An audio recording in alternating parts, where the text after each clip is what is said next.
please find your way to a radio today.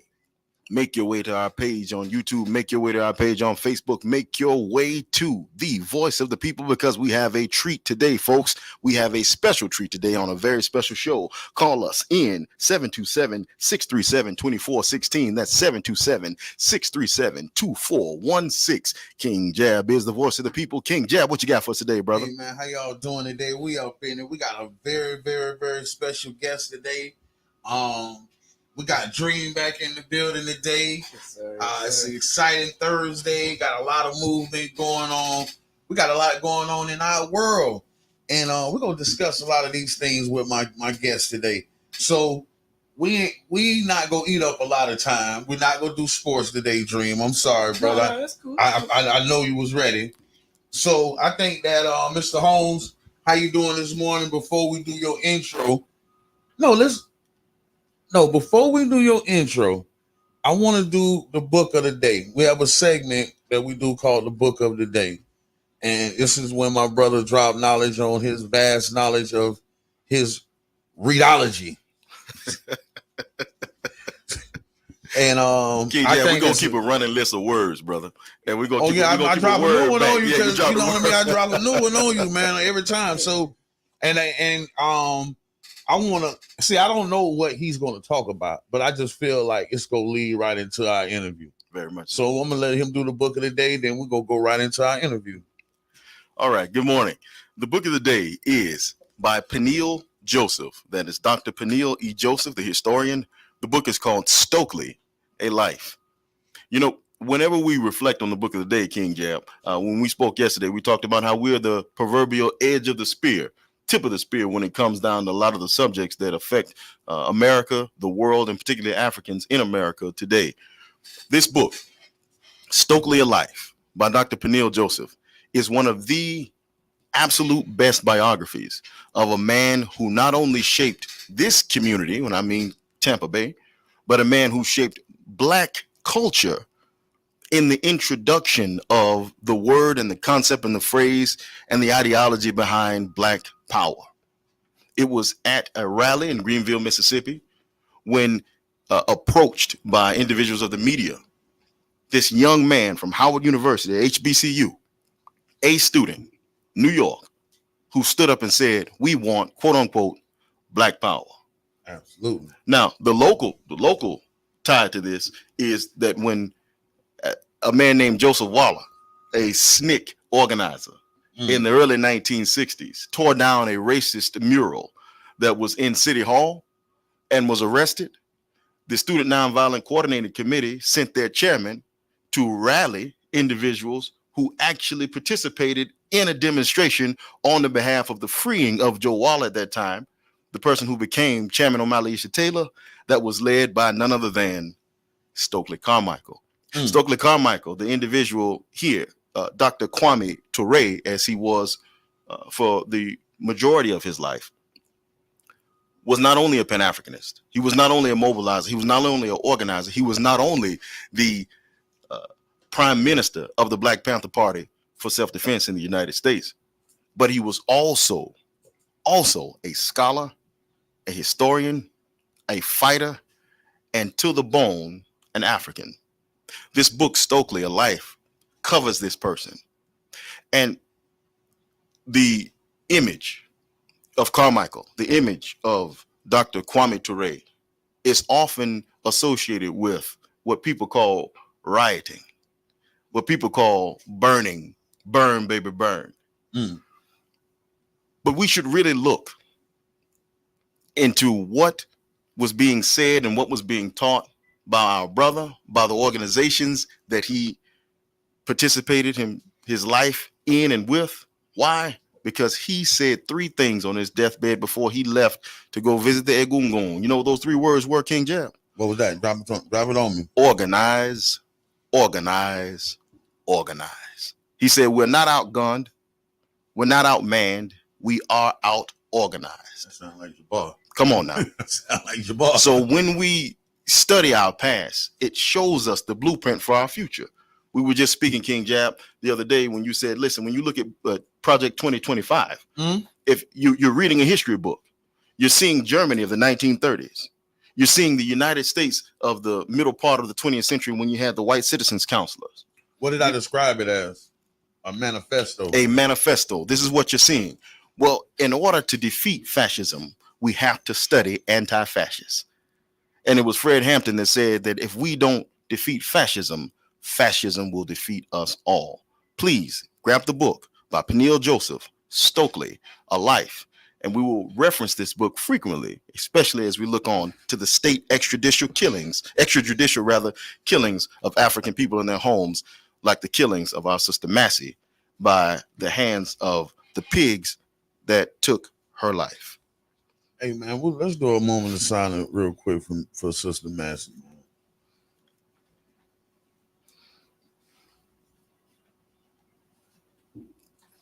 You know, it was amazing to see on film someone call out a demon and that demon act the same way it was described in the Bible. That was a sad situation in America, but and we see it all too often. But it's like, what do we do? Where do we go? What do we do? How do we act? We're not gonna dig into that. I'm gonna go into my guest today, y'all. We got Mr. Holmes, Mr. Moses Holmes. Mr. Holmes. I can't. I say, well, how would I do an intro on you? And I don't think I'm old enough to qualify to really do your credentials. So if you can really give us some of your credentials, some of your life stories and some of the milestones that you made as an introductory, because I really say, I can go, educated on without most of the things that he refers before my DOB. When because most of them you said 1961, I wasn't there yet. So could you do us a favor and introduce yourself to my listening audience? Most of them probably already know you. Well, first of all, my parents moved to St. Petersburg in 1939. 1939. And I sympathize with those people at the southern border who are looking for a better life in this country, because my parents left Georgia as sharecroppers, moving to Florida looking for a better life for themselves. And earlier you mentioned the spear. Mm-hmm. Well, I go back to Jomo Kenyatta in Kenya, burning spear Kenyatta. I'm sure that Stokely and all the people who followed took some information from burning spear Kenyatta to use in their 1960, 61, 62 movement in this country. So I just want to shout out to Jomo Kenyatta. Yes, sir. Okay. And the Mama. Yes, sir. Uhuru to the Mau Mau's, Uhuru to Yes. Jomo Kenyatta and his son, Uhuru Kenyatta. And as far as I'm concerned, I am not interested in trying to ingratiate or put light on myself. I'm interested in the movement to further the interests of Blacks and Americans in this country.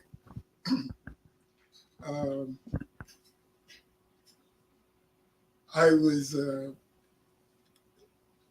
1956 one day, I got a call from a couple of my brothers. They said, Moses, let's go swimming.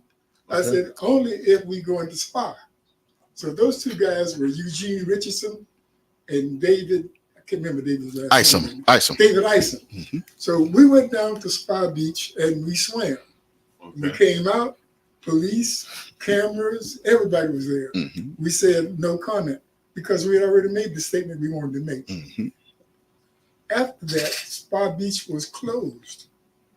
So nobody could swim at Spa Beach. All right. From there, I graduated from college at Kentucky State University in Frankfort, Kentucky. Got drafted into the military in 1958. I got out in 1960 in September, and I went to the University of Iowa. After that, I took a job teaching in Lacucci, Florida, in a country school, underfunded, without proper facilities. But the one thing those kids showed me that they had the desire to learn and to excel. Mm-hmm. And you mentioned earlier later that O'Malley, then known as Joala, pulled down that racist mural in City Hall. Yes, sir. For the last 70 years, I have regretted that I was not with him when he pulled that stein down. That's what's up. Yes, sir. Yes, sir. Subsequent to that, after that, I was a teacher at Melrose Elementary School from when it opened in 1961. And then after the strike in 1967, I resigned, moved to Indiana. In Indianapolis, I taught there for 5 years. And I was a student at Butler University pursuing a degree, my PhD. But I got an offer of a job that was going to pay me more money then than I would have gotten if I had a PhD. Right on. So I followed the money. Yes, sir. You know? I'm going with the Yes, bag. sir. Yes, sir. That subsequently led to my being a lobbyist for the National Education Association in Washington, D.C. I lobbied for 16 years on Capitol Hill. I knew Joe Biden. I knew the old, what is it called? The He Coon, Yes. who was the governor of Florida. What's his name? I can't remember his name. But anyway, he was a senator and he came back to Florida. Was it Claude Pepper? No, not Claude Pepper. No, Claude Pepper. Claude Pepper was from South Florida. Yes, yes. It wasn't Menendez. This guy was from Lakeland, Polk County. Lakeland, Polk County governor. It's a shame that we can't remember his name. We'll find him. Keep going. But anyway, on Capitol Hill, I lobbied basically for budget and appropriations. Budget is established by deciding how you're going to spend all of the money. Walking Lawton Childs. Lawton Childs. Walking Lawton, Yeah. yes, sir. Right on. One of my very good friends was Lawton Childs' Secretary of Education, Wallace Eugene Orr. Okay. You know, and I recall one time when Bill Gray in the 80s was campaigning. He went to California and then he went to Louisiana and he was coming to Tallahassee. And he called me and he said, Moses, I'm going to be late and I need to get a convoy or a patrol to get me to the hotel. I called Wallace Orr and in a few minutes, Wallace had contacted the state troopers and they were at the airport to rush Bill Gray from the airport downtown for his session. I say all this just to say that our involvement in the political system in this country through voting, making political contributions, of giving ourselves is essential to the success of our democracy. I think about that before I go into my next what I'm finna say.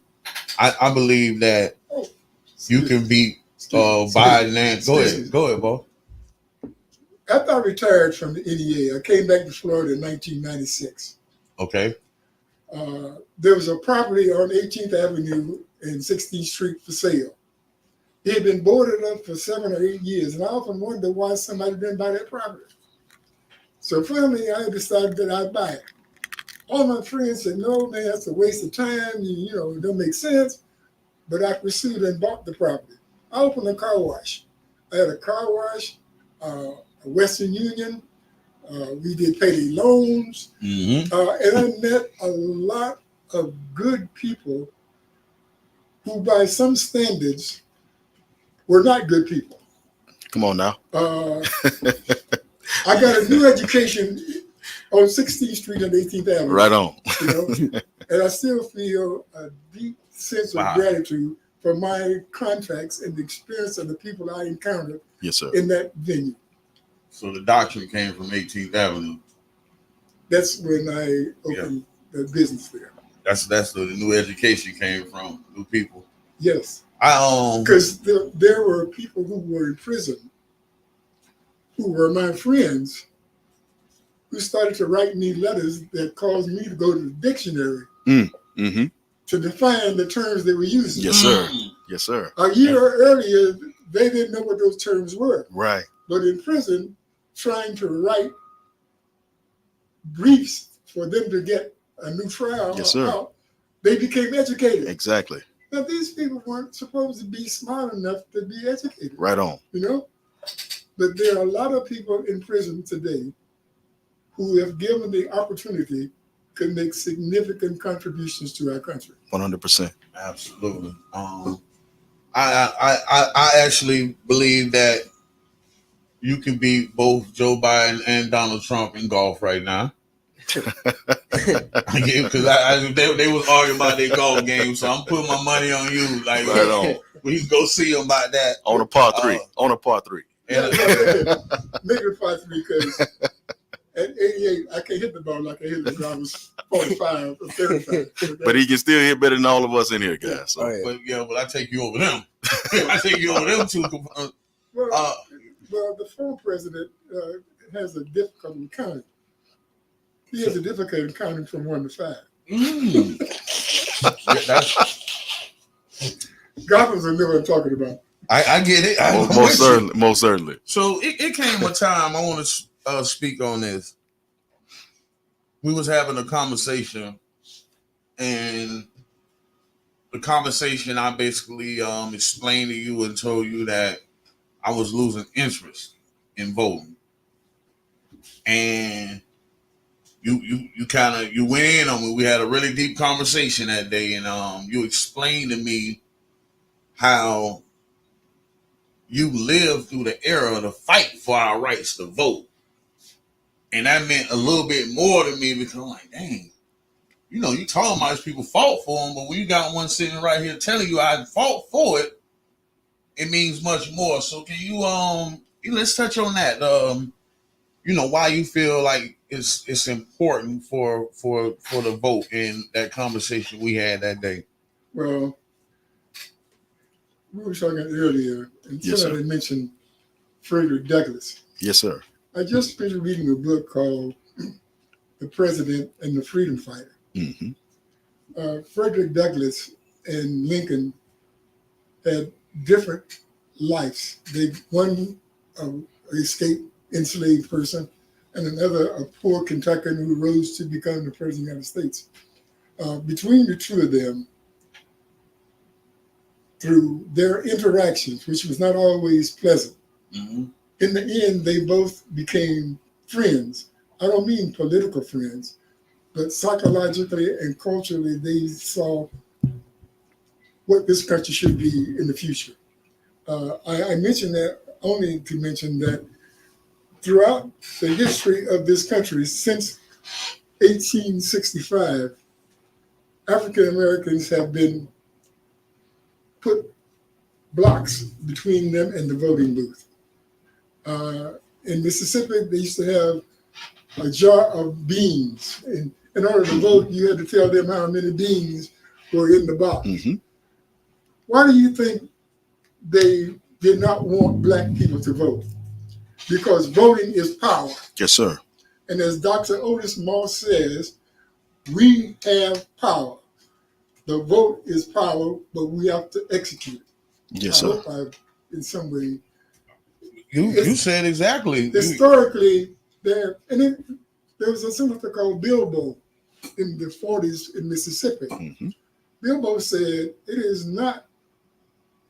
is what you do the night before the election that determine what the niggas do. Mm-hmm. What he meant by that was the Ku Klux Klan and them rode through Black neighborhoods with flags and so forth. That's the truth. The night before the election to intimidate Black so they don't go out until they don't vote. Yeah, terrorism. Why they did that? Because voting is power. Come on now. King Jam and Mr. Holmes, a lot of people don't understand that St. Petersburg was a hub for organization and political power in the middle part of the 20th century. I'm very lucky and very fortunate to be the grandson of Deacon Willie Dorsey, who, with Reverend Fennell at New Hope, welcomed in the Freedom Riders. My mother was a child, 9, 10, 11 years old, when the Freedom Riders came, and individuals like Mr. Holmes, individuals in these communities, deacons, pastors, just brothers, soldiers, warriors, fighters, individuals who understood how to protect life and serve life, helped St. Petersburg, Florida, be one of the most progressive cities in the South, in the Black Hub, when it came down to activism, mobilization, and organization. Many of you probably don't remember Webb City. You probably weren't born when Webb City was flourishing. Yes, sir. In the 30s and the 40s, when I was in elementary school, I used to walk past Webb City every day. Black folks were only at that particular time relegated to service jobs that were not being seen. And there were fountains inside of Webb City that said, white only, white only.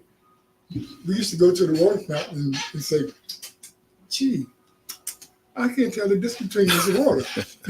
It don't taste no difference to What I'm trying to me. make was that 15 or 20 years later, Dr. Ralph Windish Yes, Dr. Wimbush. led a demonstration and a boycott of Webb City. Mm-hmm. I was a part of that boycott. I was the coordinator. Right on.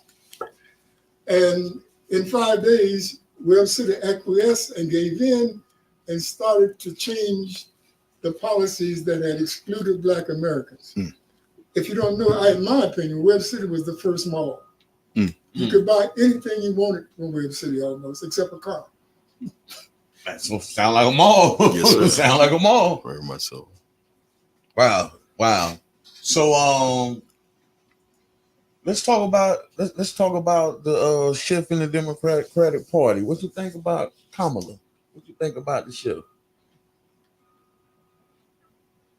I wrote a check yesterday for Kamala Harris for president. Does that satisfy your thought? So now we see where the money coming from, and y'all. it was a multi-$100 check. Okay. Yes, sir. So now we see where the movement and the donors coming from. Well, I want to be a part of this. I think after I listened to Dr. Otis Moss' speech on what's on the ballot, Mm-hmm. you can put it up on YouTube. I would suggest that we all listen to it because the brother is right on. And if we take his advice, we can assure that in the next 100 years, the United States of America is the kind of country that we envision, as opposed to the kind of country that the former president Mm-hmm. and as his vice presidential candidate said, he was a-hole, an idiot, and America's Hitler.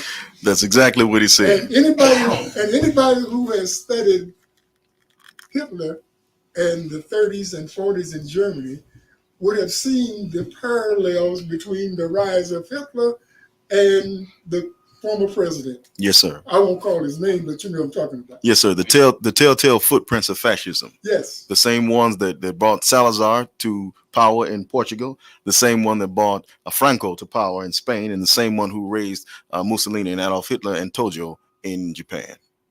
Yeah. And what did Hitler use to move the people to gain control? Propaganda.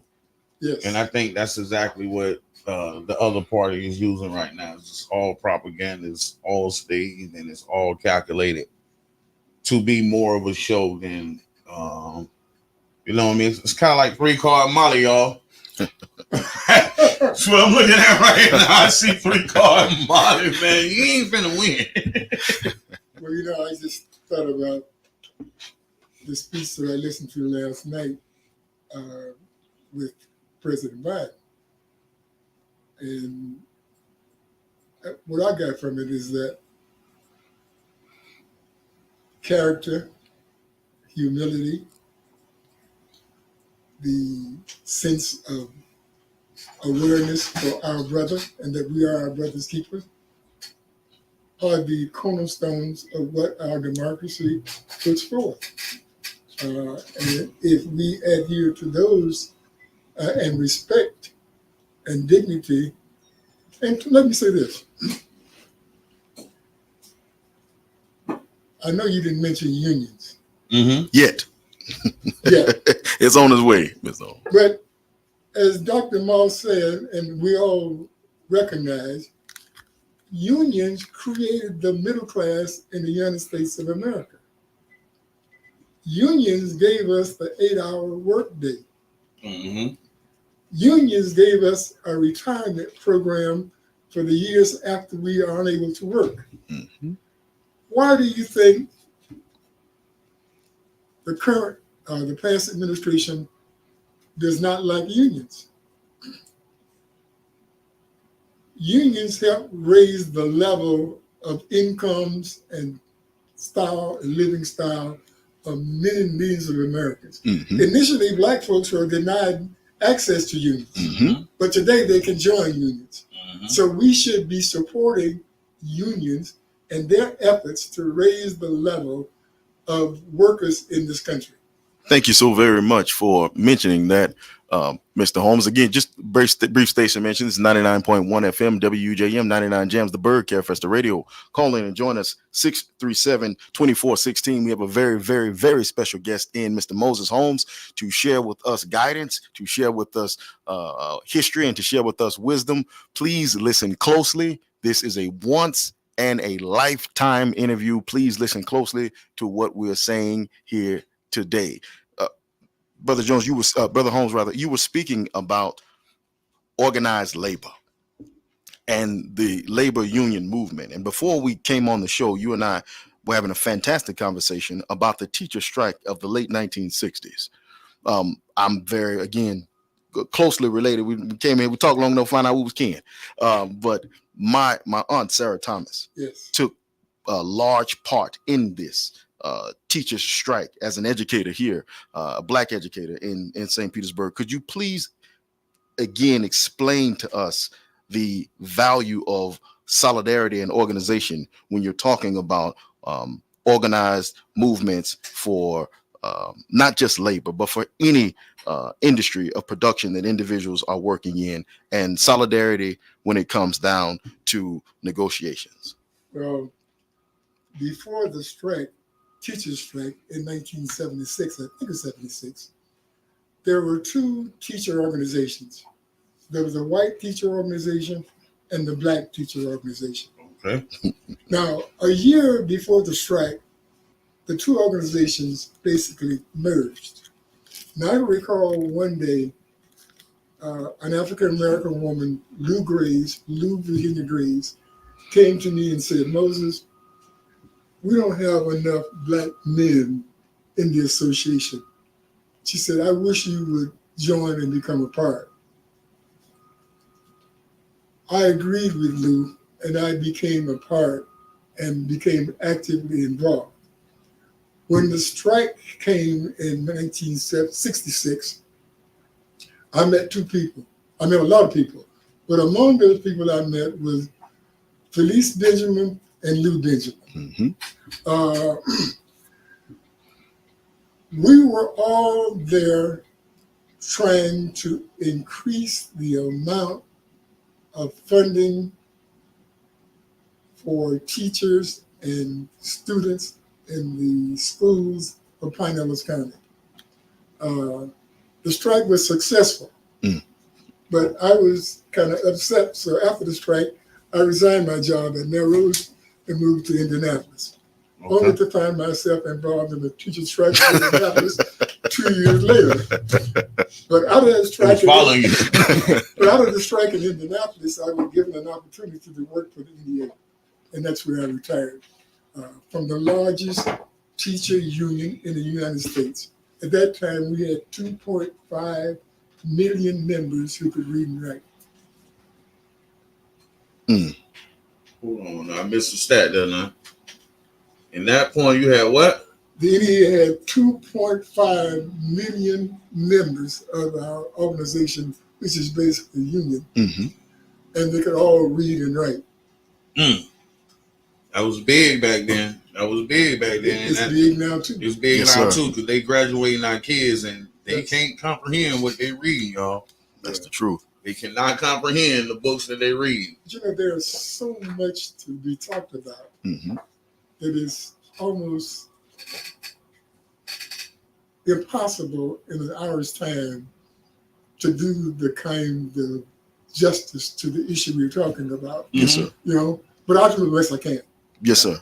And you were able to see and live through the era of seeing A. Philip Randolph, Yes. You were able to live through the era of seeing Cesar Chavez And in the not only West. that, Malcolm X. Malcolm X, right on. Come on now. Now, people don't know that Malcolm X used to, what they call deadhead in St. Petersburg. Yes, sir. He worked for the Seaboard Airline, and they would come to St. Petersburg, and he lived in an apartment house on 11th Street and 2nd Avenue South. Come on now. You Hold know? on. So you There mean to were tell two- me Malcolm X was on 11th Street, y'all? Malcolm X, All right. at It's that time, second. they called him Red. Yes, sir. All right.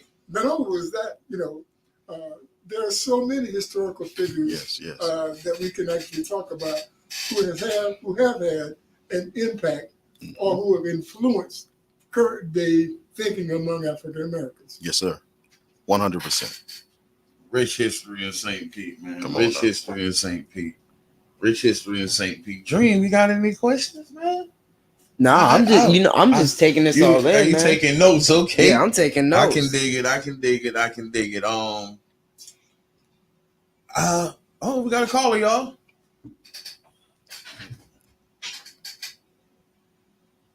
Hit the green, should be green. Speakerphone. Hit it on the board. Hey. Good morning, caller. You're on. Hey, man, I want to just thank the voice of the people, man, Professor Donnie. Y'all doing a great job. This is the one and only Mr. Edmond. And y'all guests, man, y'all just inspired me. I'm inspired. I thank y'all for having him on. St. Pete, Black history is so important. And thank y'all for all y'all doing. I'm gonna let y'all keep talking. I just want to say that. Thank you so very much, Mr. Edmond. President. Yes. Yes. But yeah, thank y'all so much. I'm gonna let y'all keep doing y'all thing. I just want to say from the bottom of my heart, man, great show. Keep up the good work, man. I love this history, and I'm learning so much. Thank you. Thank you so very much, Mr. Edmond. Thanks so much for Call in and join us, y'all. 637-2416. We have a very, very, very, very, very special treasure. We have Mr. Moses Holmes, educator, political leader, father-in-law, uncle, brother, friend, and grandfather, and freedom fighter. And thanks for the call, Jabbar. Really, I know why this is inspiring to him, because I think that his passion is lobbying, Jabbar. And for you to be here, him to know you was a lobbyist and listen to the story. Jabbar, don't even worry about it, bro. I'm gonna bring you to the garage, bro. I got you, dog. I got you. I know what you need, bro. So what I was gonna say. So what do you think about what's your take on the Rays deal?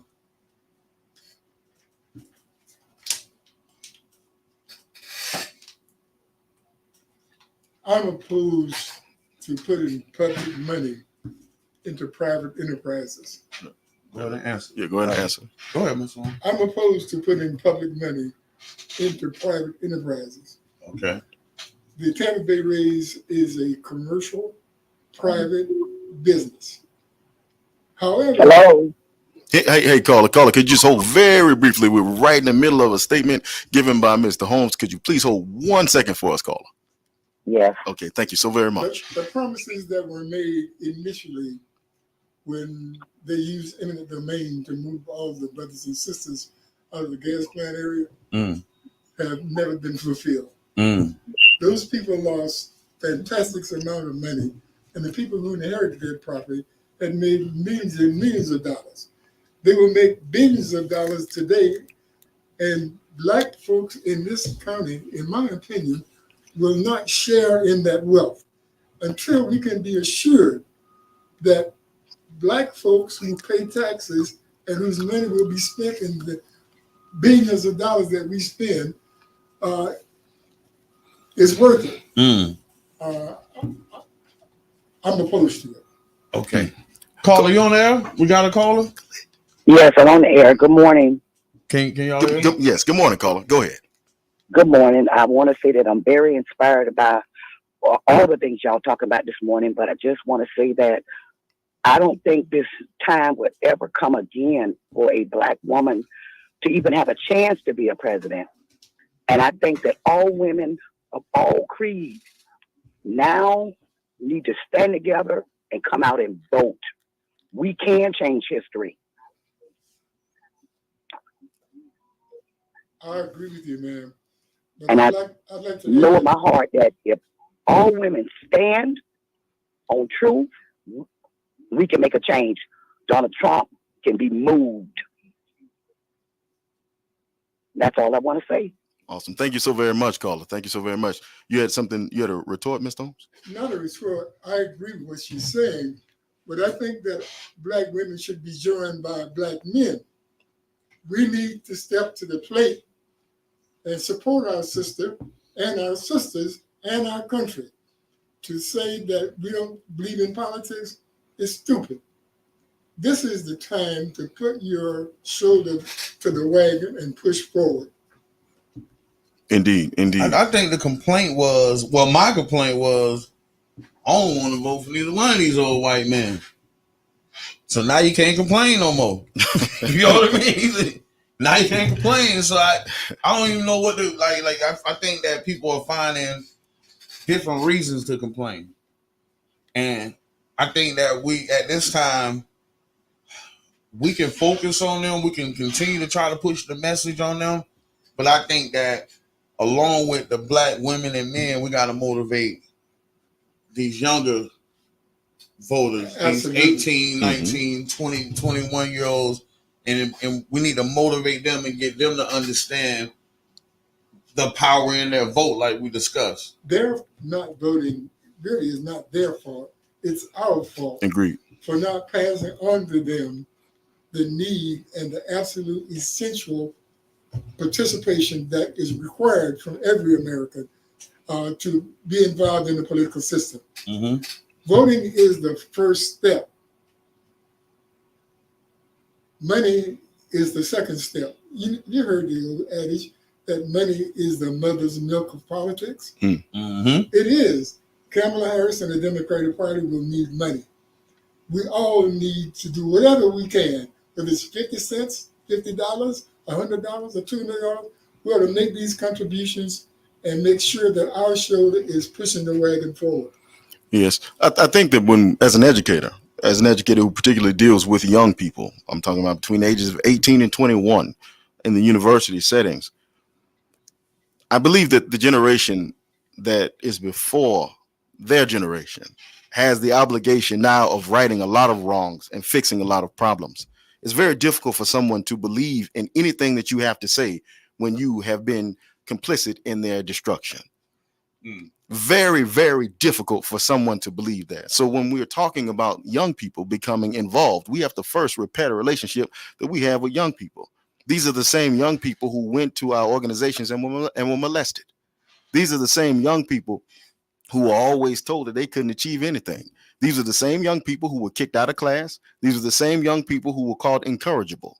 So now what it takes is for healers to come from our generation and to first acknowledge the fact we didn't do right by you.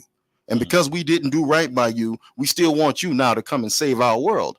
Well, they say, well, the hell with that. I'm not going to save a world that's always kicked me. So now we have to be the individuals who lift these young people up and show these young people, no, we apologize. We're sorry. We will fix the wrong. We will right the wrong. We talk about reparations. We need to repair our youth.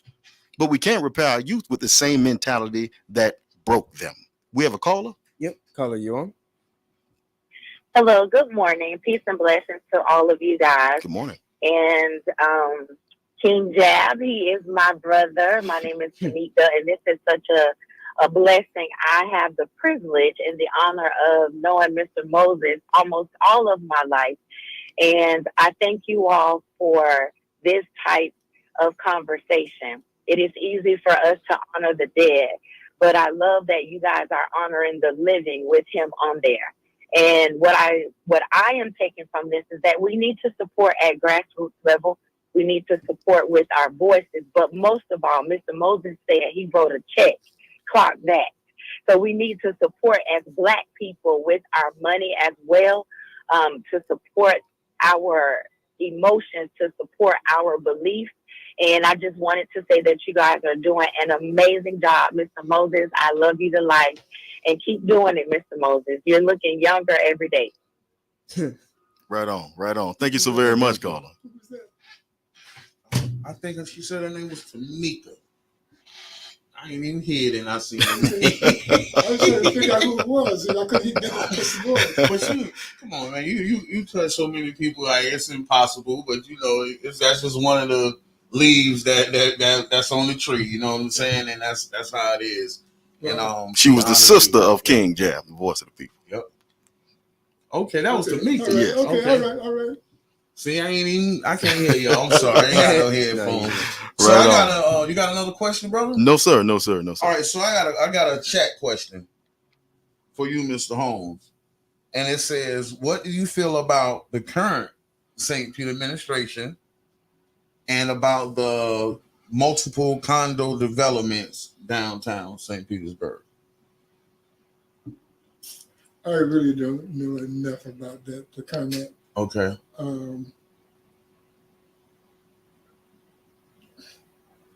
In general, I'm not elated or pleased with the current administration. I worked with his father. I worked when he ran for the county commission, but I am not excited about the current policies of the current local administration. And that's why I feel that my job right here on the Voice of the People is, when it comes to voter education, is to absolutely educate the people on their city council seats, who you're voting for. Well, first of all, we got to stop voting for individuals and vote for policy. So you stop voting for individuals and vote for policy. Yes. Come on now. By voting for policies, I mean vote for what people stand for and what their vision is for the city, the state, and the country. Okay. Rather than voting for personalities. I hope I'm clear. They say more so vote your interest. Caller, we hear you. We're just gonna put you on hold for just 1 second here. All right. I think they describe it more as vote your interest. You know what I mean? Like what interests your household and like the policy that will. Okay, let me put it another way. In the early years of this country, when they wrote the Declaration of Independence, the only people who were in power were white males. They wrote a document that would satisfy white males. Mm-hmm.